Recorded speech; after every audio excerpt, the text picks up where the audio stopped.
What can you do if an employee stops showing up to work and doesn't return your calls and emails? You may be dealing with an abandonment of employment, but being a no-show isn't grounds enough to terminate. As an employer, you need to show you've taken all reasonable steps to contact the employee and understand potential reasons for the absence. Let's look at the iPlex decision as an example.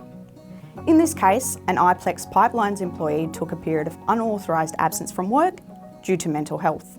At the time, the award he was on contained a provision which determined abandonment of employment. This is an unauthorised absence of at least 14 days where the employee is unable to establish to the satisfaction of their employer that they were absent for reasonable cause. iPlex tried contacting the employee by phone, letter and even organised a police welfare check, but couldn't establish contact. After 14 days, iPlex terminated their employment. However, the full bench of the Fair Work Commission found that iPlex had failed to take into account the circumstances of the absence, which occurred after a workplace investigation.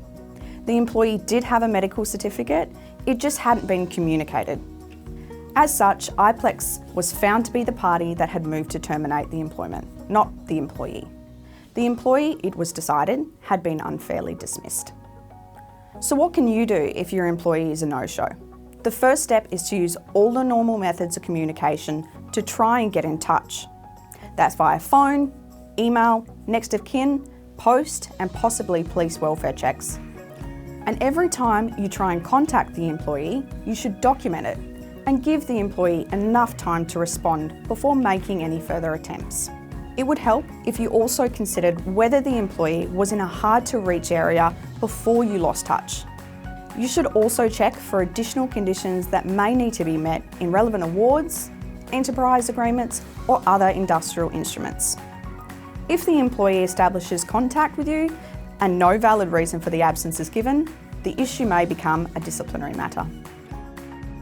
If you're an SME in Australia, we're here to help. Call us on 08 9365 7660 for free advice. For regular updates on the key issues facing SMEs right now, subscribe to our channel. And if you have questions or feedback, we want to hear it in the comments below.